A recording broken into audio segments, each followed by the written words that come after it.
আমরা যদি আজ থেকে 30 বছর 40 বছর আগে চলে যাই তাহলে এত দায়ী মুসলমান সমাজে ছিল না। এখন দায়ীর সংখ্যা যত বাড়ছে, কিন্তু ইখলাসের অভাবের কারণে এত দায়ী থাকা সত্ত্বেও সাধারণ মানুষকে আমরা দ্বীনের দিকে আনতে পারছি না, সাধারণ মানুষকে আমরা আল্লাহমুখী করতে পারছি না।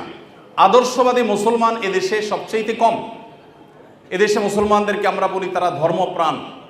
ডক্টর খন্দকার আব্দুল্লাহ জাহাঙ্গীর রহমতুল্লাহ বলতেন যে আমাদের দেশে মুসলমানরা দুই প্রকার, একটা হলো সেকুলার মুসলমান আর একটা হলো রেগুলার মুসলমান।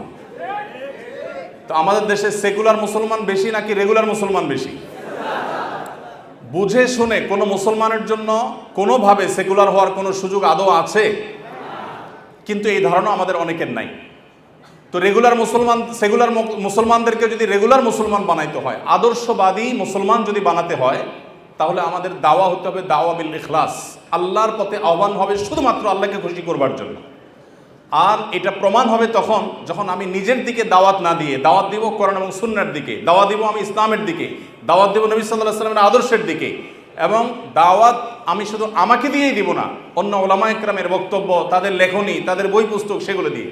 আমি আলহামদুলিল্লাহ নিজেকে এই জায়গায় সংশোধিত করবার জন্য, আমার নিজের আত্মশুদ্ধির জন্য পরিকল্পনা করে আমি কিছু কাজ করার চেষ্টা করি, আপনাদের সঙ্গে শেয়ার করার উদ্দেশ্য যাতে আপনারাও এরকম কোনো আইডিয়া বা আরও বেটার কোনো আইডিয়া আপনারা বের করতে পারেন।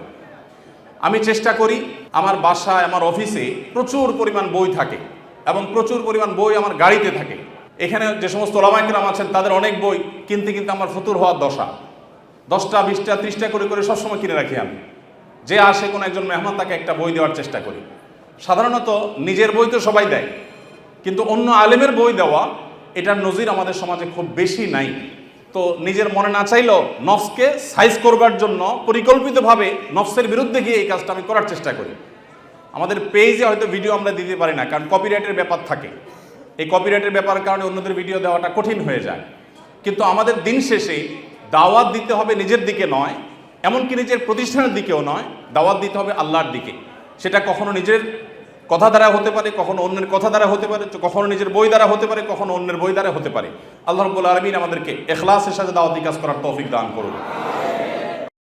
আস-সুন্নাহ ফাউন্ডেশন, উম্মার স্বার্থে সুন্নাহর সাথে।